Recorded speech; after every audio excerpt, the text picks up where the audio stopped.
what's up, YouTube Boxing family? It's K right here. Here's the recorded version of my previous sports live discussion that I had with Austin Brooks, a current professional boxer that fights at 130 pounds for boxing. Sorry that my StreamYard live stream did not have audio on Austin's end. I don't know what happened, but I managed to keep this file of a recording going for us to actually talk. So if you guys want to see this content, this will be the better file to look at. But I will be deleting my previous live that I had with Austin, and the recorded live will be put up on my channel and the Instagram. So hope you guys enjoy this. Sorry for the technical difficulties, but I will definitely make sure that's fixed before I go live. But yeah, sorry about that, guys. Hope you guys enjoy this conversation that I had with Austin, and shout out to Austin Brooks, very talented fighter.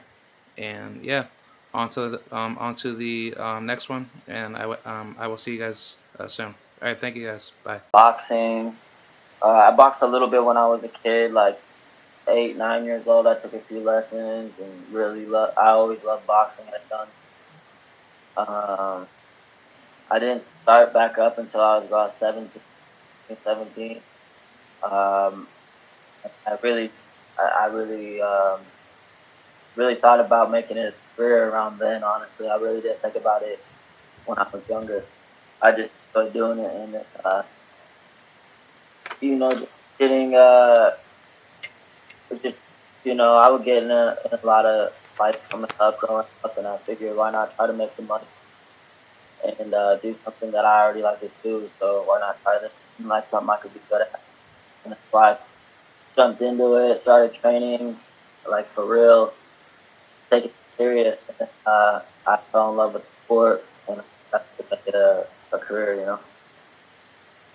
Yeah, that's interesting that you say that.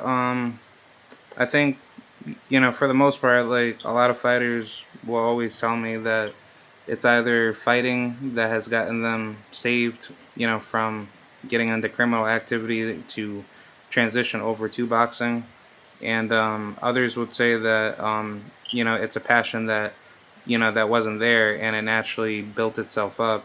So therefore, you have those special talents in the sport, and I would even say, for you, your skill set is very naturalized in a sense where you have everything put together, and there's like a lot more compounded skill set that you bring to the table for the sport. I agree. I appreciate that. I'm glad you recognize that. I do definitely have I feel just a niche, I guess you would say, for it. I got natural instinct and got a lot of natural abilities. And I listen too. I listen so well to my coach. Shout out to my coach, Abdullah. And I really listen, try to execute, what he sees and what he thinks I should work on. Also, I'm real critical of myself. I watch myself, and if I don't like, I don't even need to watch myself. I know how to perform. Like after my performance, if I need to work on this and that, I know where I'm lacking. And, I think that comes along with it. That's why I'm able to catch grasp pretty quickly, and you know. Yeah, as far as your training regimen goes, what exactly did you work on throughout your career to help you perfect, the style that you have now? Well, I gotta give credit to my first coach as well. My first coach was Vernon Lee. He's an old school Philly fighter and trainer, and he just taught me a lot of, taught me the ins and outs of the sport. It's not all about just going in there and throwing punches, brawling, and it's about setting your opponents up and breaking. Taught me a lot about boxing.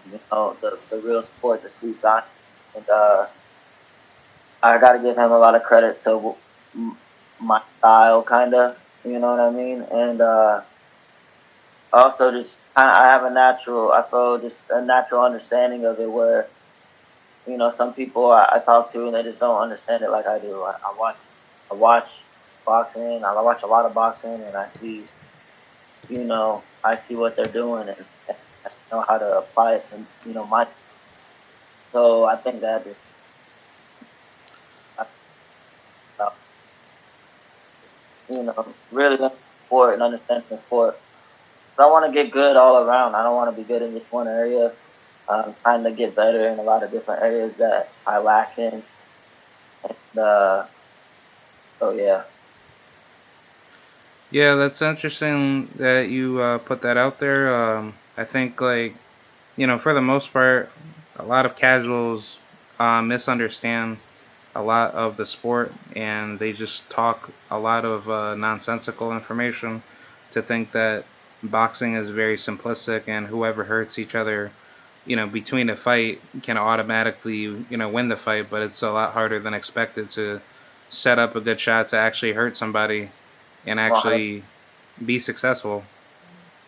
Yeah, yeah, absolutely right about that. But you're gonna have that, in every sport too. You're gonna have it in football, basketball. You're gonna have those guys who never even played the sport. All they do is watch it, and they really don't even have a good understanding of it. Of like somebody who really appreciates the sport and really knows the sport.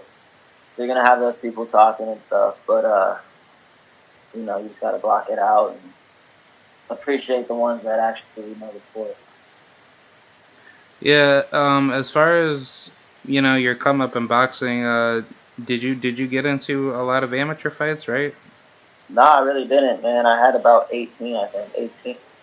Um, I was 16 and two, and I was, I was good. I just didn't, unfortunately, like, I wasn't as focused as I should have been early on, and I also didn't have, uh, I don't want to like put any bad, and I don't want to say anything bad about my last coach, but my last coach kind of didn't push me to fight too much. I was always asking him to fight. He didn't want to go to too many shows and do that because of whatever he had going on in his life. So that really kind of held me back, and I stayed loyal to him. I didn't want to switch trainers and do all that. He taught me what I knew. I had a close relationship with him, so I stuck with him for a long time, and finally, from the advice of people around me, mentors and stuff like that, they told me, you need, if you really want to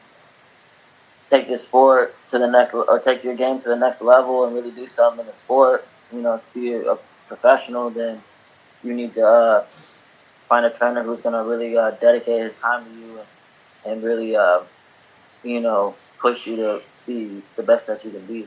And that's where I knew Bashir a little bit from the amateurs and met him a few times, fought one of his guys, stuff like that. And so I went and connected with him, and it was the perfect match. I feel, I feel God blessed me a lot with falling into the right hands of people, and I felt like I fell into the perfect trainer, the person I needed at that time. My coach now, Bashir, he really molded me into who I am right now. Because I lacked in a lot of areas, discipline and conditioning and little, technical things in the game that I was lacking, and he really elevated my game a lot. So I didn't have a big amateur career just because of that. I had maybe 4 amateur fights with Bashir, and I had about, whatever, 12, 13 with, or whatever, 14 with my previous coach. Oh wow. Yeah, so I kind of drifted off there into a long Yeah. answer, but Yeah, because I was gonna ask you like about coaches in boxing. What would make a coach that's not a good coach compared to a coach that's actually really good? But how can you develop the proper reputation and chemistry to get all the way to the top? well, there's definitely got to be what you said, chemistry. You gotta vibe with the coach. You gotta be on the same page, but also I think what really separates a good coach from a bad coach isn't necessarily the skills that he can teach you and everything. I think really is if he cares for you, if he really cares about you. I think it's important. If he's not just trying to get some money off you or throwing you in with whoever when you're not ready and things like that, because he knows you and can't. He knows, oh, this, you're not ready for that or this and that, or he's not gonna go. He's not gonna put you from a 4 round fight to a 10 round fight like that with you know a world champion. You're not ready. So it's like you want a good coach that cares about you, knows where you're lacking, and wants to improve off that, and not a coach that's gonna try to just change your DNA, change who you are as a boxer. Going to my coach, I already had my style, my base style, and he wanted me to keep that, but he wanted to improve not only that, but also what I was lacking. So that's how that happened. But uh, yeah, as far as a good coach and it's really about chemistry though. Like you said, it's about the connection. You guys are on the same page. If you guys, you know what, you know what he's talking about. Maybe even if he doesn't say anything, he comes into the corner and you already know what he's gonna tell you.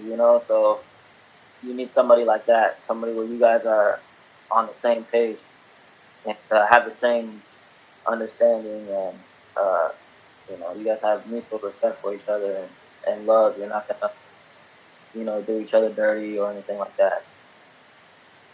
Yeah, I find that interesting that you say that.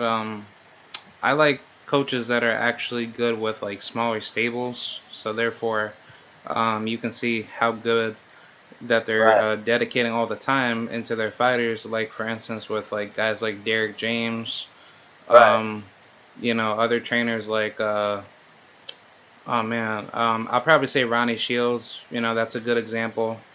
for sure, for sure. Um, I, yeah, I agree, man. I think it is for sure important because they also can dedicate more time to you, and it's most of the time if they have a smaller stable, it's because they don't just let anybody in there. yeah, It's got to be like what I was saying earlier, and you said a connection. You guys have to be on the same page. yeah. That's very telling. Um, I wanted to switch topics and ask a more like prominent question, like what's the end goal of like what you're trying to do? Like, are you having other careers lined up after boxing's over? I mean, I have my eyes on things after boxing is over for sure. You got to think ahead, and while you're still, you got everything intact and you're smart and young, you got time, you got to think ahead. So I do have plans after, but right now my focus is on boxing. My goals are one step at a time, and I'm looking to work up to that title right now. First, I want a title, and then I want multiple titles in different divisions. I would ideally, I mean, my goal in boxing is to have a legacy. Have my name in the game, remember. Um, so I really just want legacy. I want the money and everything with it, but I want my boxing. Yeah. Speaking of the money and legacy, which one is more important? Like, do you want legacy over money or money over legacy? I want legacy because I feel that's what I got into it for. I didn't get into it for the money.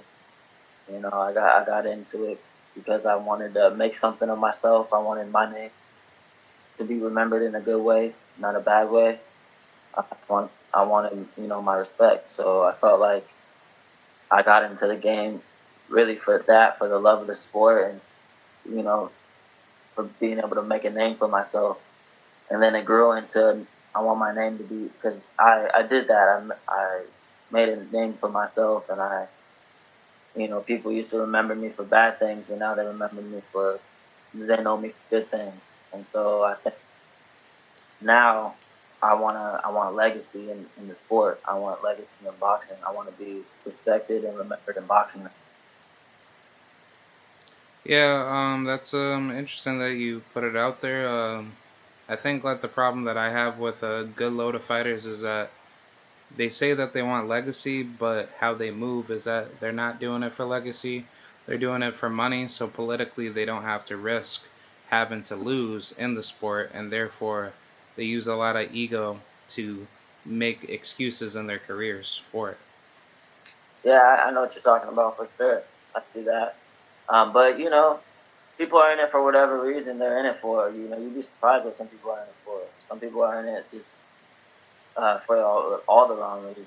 Like just uh, some people aren't even that crazy about money. They want just fame, or they want girls. Things like that. Not understanding that the money, the fame, the girls, whatever you're thinking about, is gonna come along with that legacy, winning that championship. Winning that belt. Uh, you know, cementing your name in this sport. That's what's gonna come with it. Yeah, I also wanted to follow that up with discipline because I see on both men and female boxing is that a lot of fighters' discipline does not equal to the hype around them.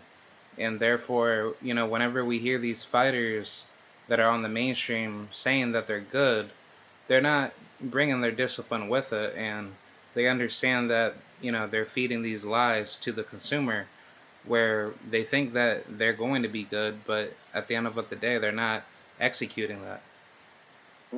Yeah, no, 100%. It's all about discipline and putting the work in. I lacked a little bit of discipline. When I first started, and there's always areas I can improve. I think all of us as athletes and everything, it's hard to balance.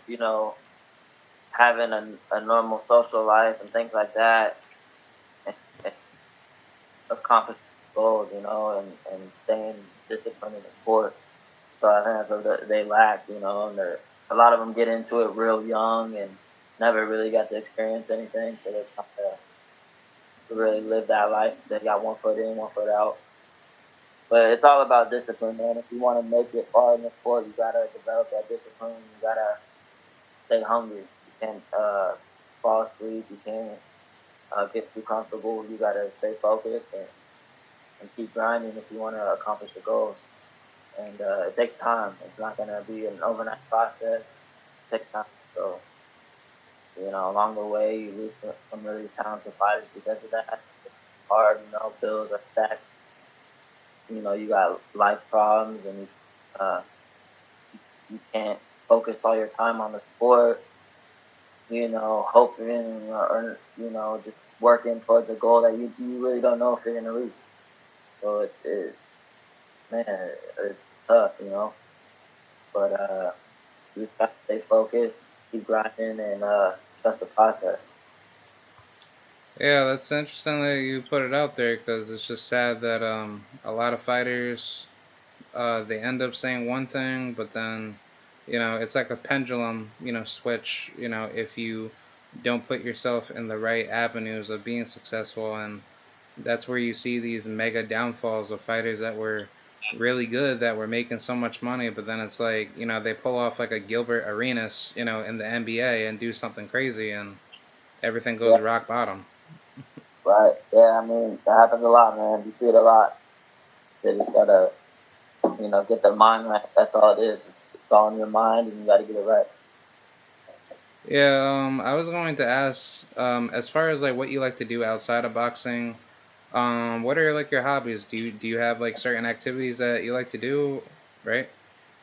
Yeah, for sure. I mean, man, I used to really love skateboarding. I like skateboarding still. I just can't do it as much because I don't want to risk an injury. Yeah. So I really like skateboarding, but when I'm not training, dude, I work out a lot. When I'm not training, I'm relaxing. I'm going to the beach, getting some sun, chilling. I might just kick back, hang out with some friends. Right now my main hobby, my one hobby and love is boxing right now. So I really whatever I do is kind of geared towards that. If I'm not training in boxing, I'm running or doing some stretches, things like that to try to recover and make sure I feel 100% for when I go train again. But I try not to be too boring. I try to do what I can. But Yeah. a lot of what I do right now is just boxing. Cause what I like to do outside, I'm not a crazy adrenaline junkie, but I do like to get my heart racing a little bit. So I like to skateboard. I like to do something that's gonna get some excitement going. So I try to just focus on boxing and let that energy out there. Yeah, I was gonna say like let's just say theoretically, if boxers had the lifestyle of an NBA player, where they're getting paid like a lot of money and you're able to do what you want to do, but you still have to maintain that discipline, would your life be a lot more happier? If you had more things to do, without having to risk, the Yeah, idea of yeah, for sure. But it's different, man, because I don't think I would want that lifestyle. The lifestyle that boxing, if you want to be a good, if you want to win your fights and be a good fighter, you really gotta stay disciplined and have that warrior mentality and you gotta stay focused and you know it's a different feeling, man. When I'm in fight week and I'm ready to fight, I'm just like spiritually, physically, everything. I'm just a different person, and it's a really good feeling. I never got that ever. I played basketball, football, I did track, things like that. So it's like no sport ever did it for me like this. It was like what what training camp does for you is amazing, and it makes you a whole different type of person, and that comes along with the discipline. You know, taking out all those unnecessary things in your life. Smoking, alcohol, things like that, and it makes you into a monster. yeah. Because I was gonna compare that with wrestling because I used to wrestle in high Yeah, school, I wrestle and too. Wrestling is a beast. yeah. I love wrestling too. I really um like wrestling, but I didn't have no discipline during that time, man. I had no discipline, so I was just wanting to, party. Like they had my coach had, a set amount of days for me that I had to make it to training, and I was like, like I would make it to the bare minimum so I could compete.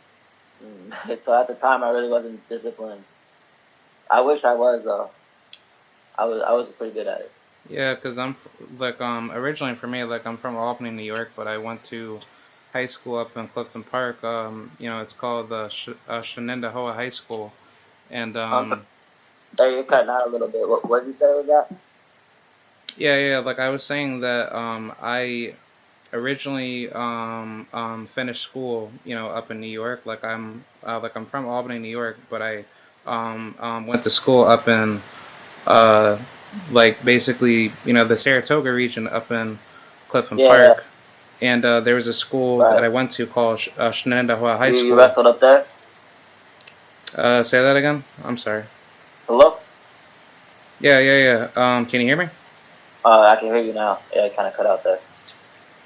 Yeah, yeah, yeah. Like I was saying that I used to go to school up in New York, and there was this one school that I used to go to called Shenandoah High School, and I did wrestling for the school, but the coach was, he was really, really strict, and he got me right, and the good thing about him was that everything that he taught you, like he broke you down and built you back up, and it was a good experience because like for me personally, like I feel like wrestling and boxing are two of the most dangerous sports, but on top of that, more disciplined sports where you have to like really like dig deep to like feel, you know, like a Hmm. like to feel that warrior. No, Uh, yeah, yeah, yeah, yeah. To get that warrior mentality to see if you got it or not. for sure. Yeah, no, wrestling and boxing are for sure that. And that's exactly how my coach does camp too. Breaks us down and builds us back up, just like you said. And it's a good feeling. It sucks, it sucks in training camp certain days.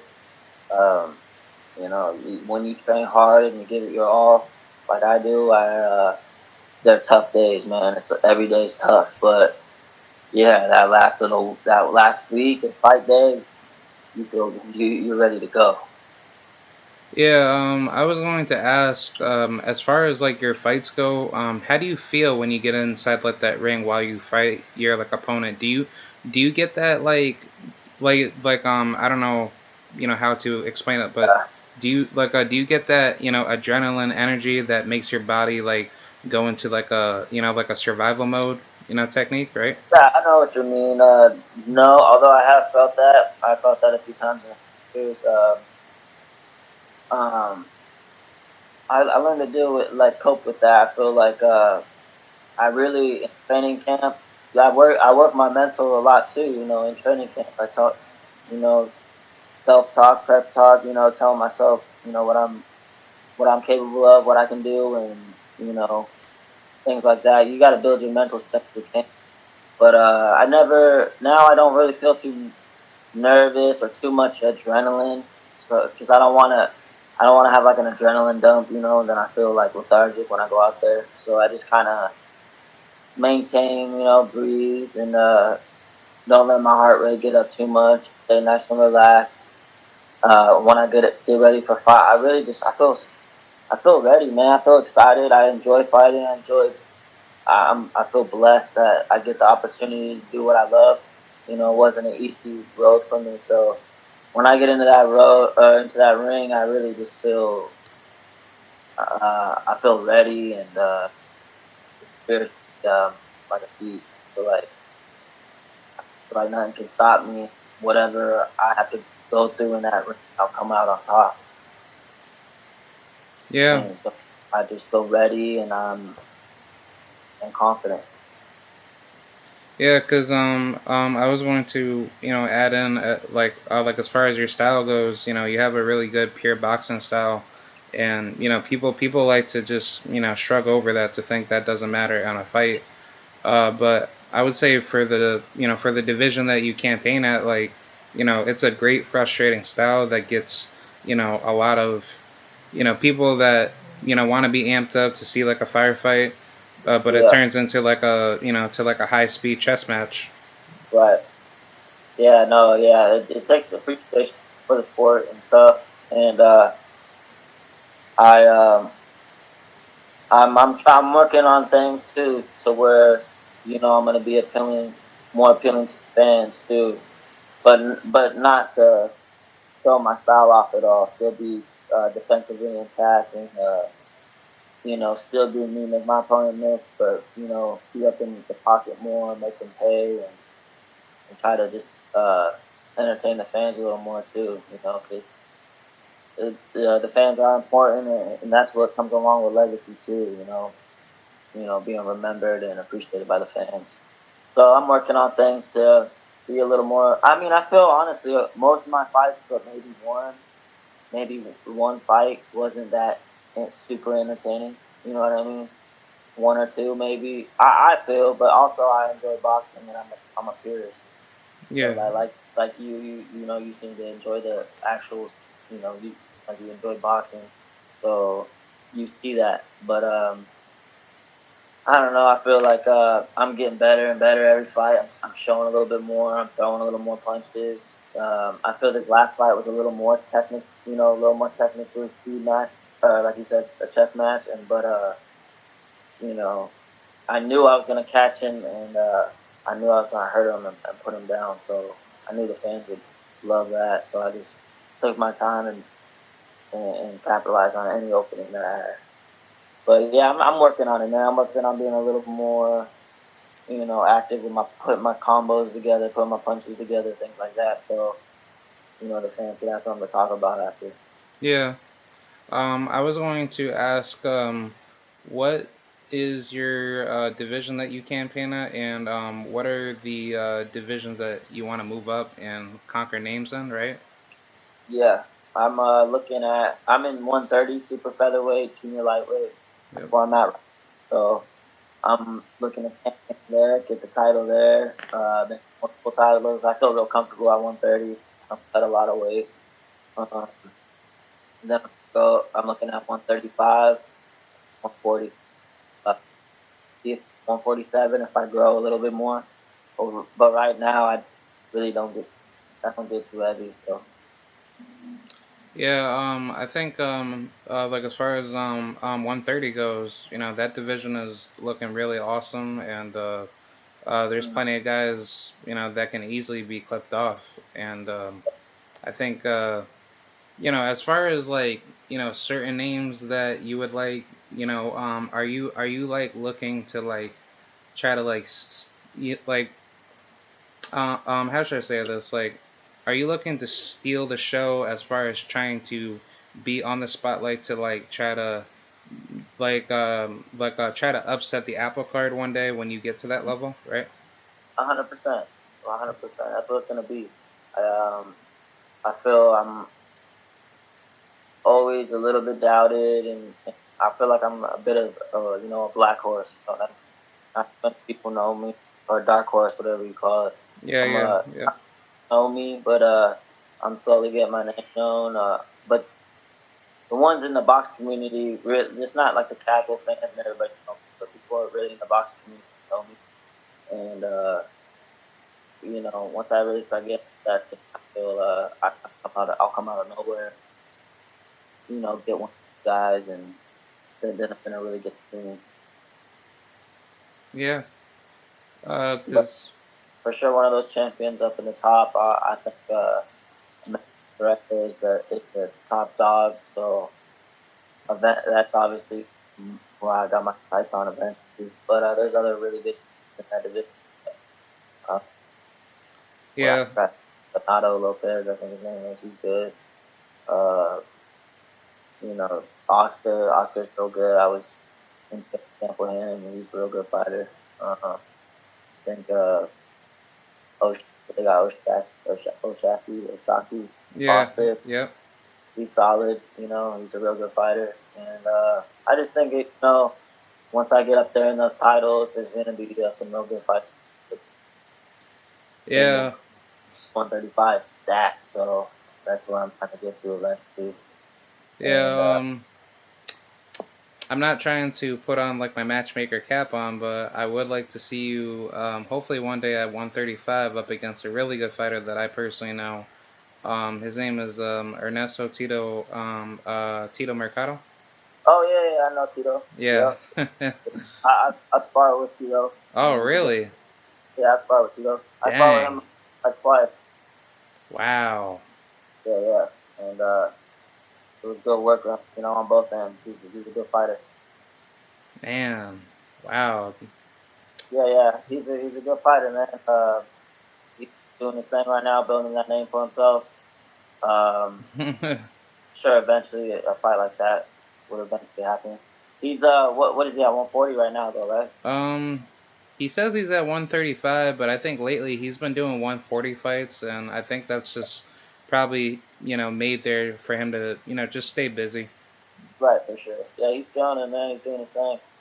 Yeah. Eventually, I'm looking forward to all those big fights. 'Cause I know all those come into play, and I'll be ready for it. Yeah, like I want to see you knock off Keyshawn Davis in the future, like if that happens, along with Tito. Yeah, yeah. I think I could see. I honestly could see that fight happening with him, Keith Khan, and for sure eventually those fights will happen. You just gotta imagine when I get up there, I think they're gonna be at 140. So I think a lot of Yeah, those big names are eventually gonna for me will be at 140. But I think 135 is still gonna have those top dogs. Like I think yeah, those top dogs will be there still. So yeah. Because I find it funny that everybody likes to talk a lot of crap to think that that they're better than everybody. In those divisions, but they don't put in the actual work to actually get there. right, right, yeah, Yeah, and I'm confident. I'm humbly confident though. I know what I can do, and I'll take it and get my own horn and get up in there and prove it. You know what yeah, I mean? So that's what it's about. yeah. Like I was also gonna ask a general question.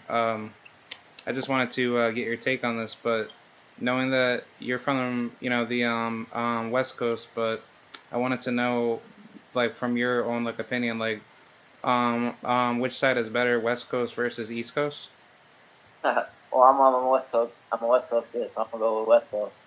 But I think I personally, I I uh, I feel my style and everything kind of favors the East Coast guy, like Philly and things like that. I love the Philly style.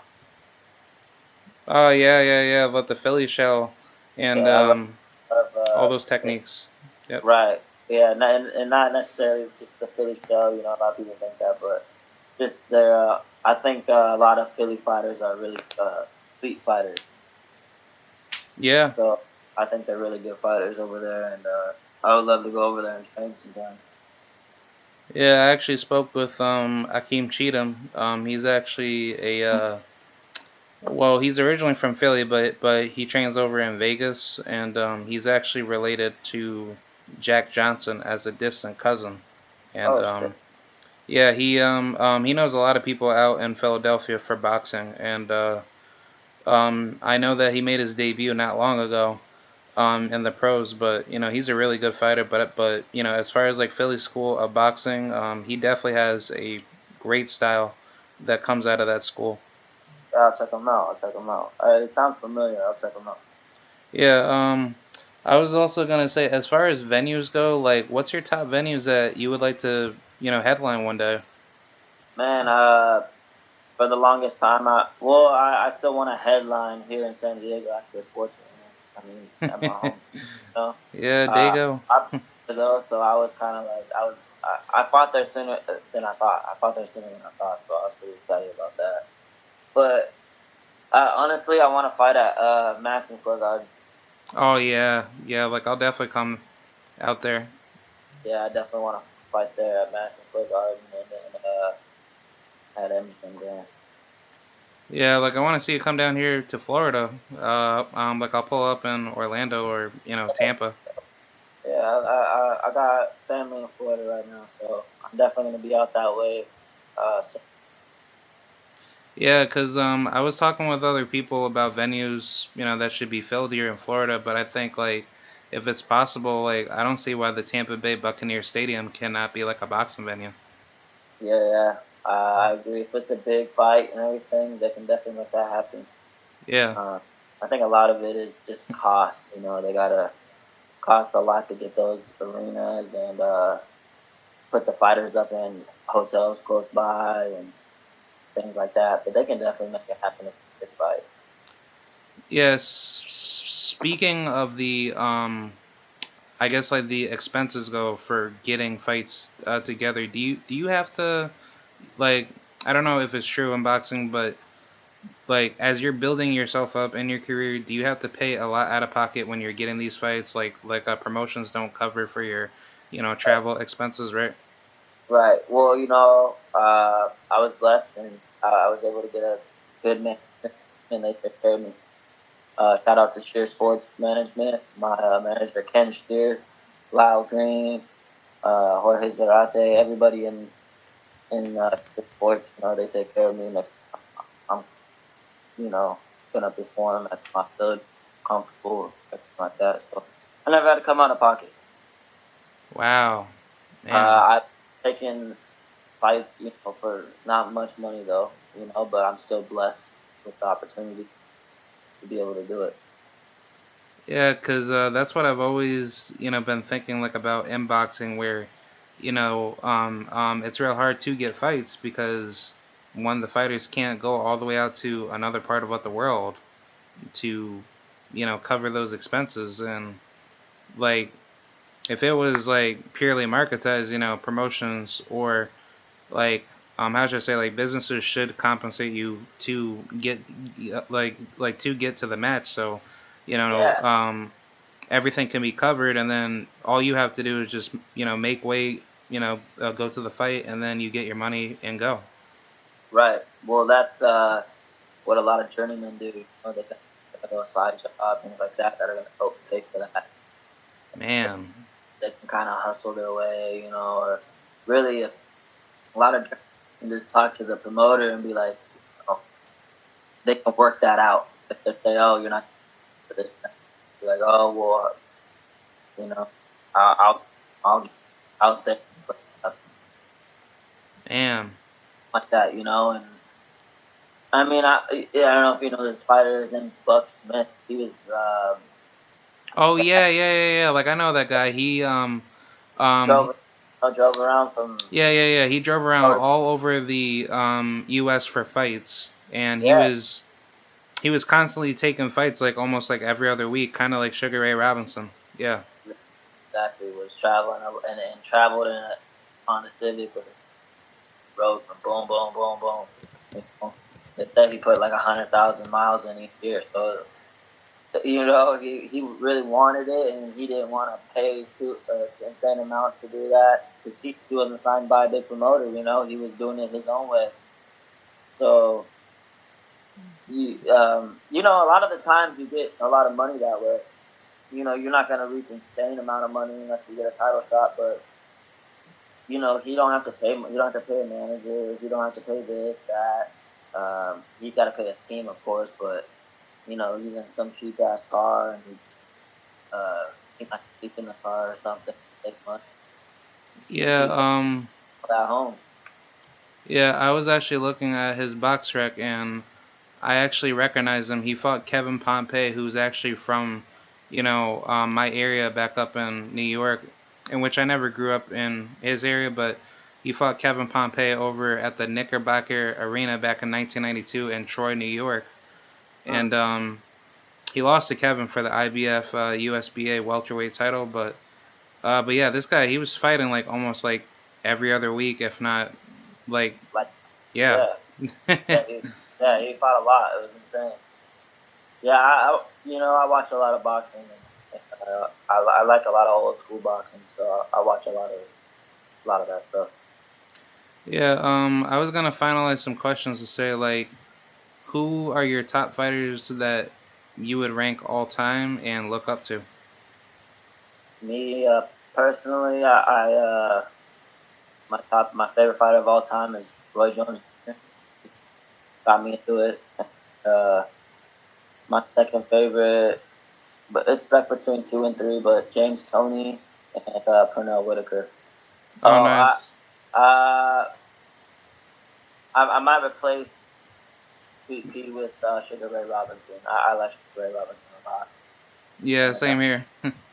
somebody I've grown to appreciate a lot more over the last 2 years or so. Just watching fights. Yeah, I like Sugar Ray Robinson. Um, Definitely Jack Johnson, and I probably say possibly Gene Tunney, but I would go with Rocky Marciano. Yeah, I mean Rocky's a legend, man. Yeah. And he, he definitely cemented his name in the game. Yeah. Um. Yeah. Yeah. Oh, like I'm sorry. Oh. No, that's a good list right there. Yeah. That's a good list. Yeah. I was going to ask. What are your like final like I guess like final goals to make influences after boxing. For the next generation. To look up to, right?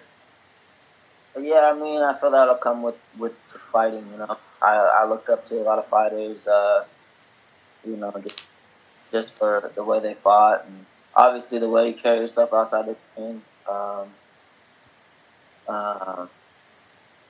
as far as I think I definitely look about my youth into to help more boxing around my community, others, because I feel boxing kind of, it's growing now again, but fell off a little bit, and I want people, kids and uh, teenagers to realize that they can make something of their life and get off the street by boxing.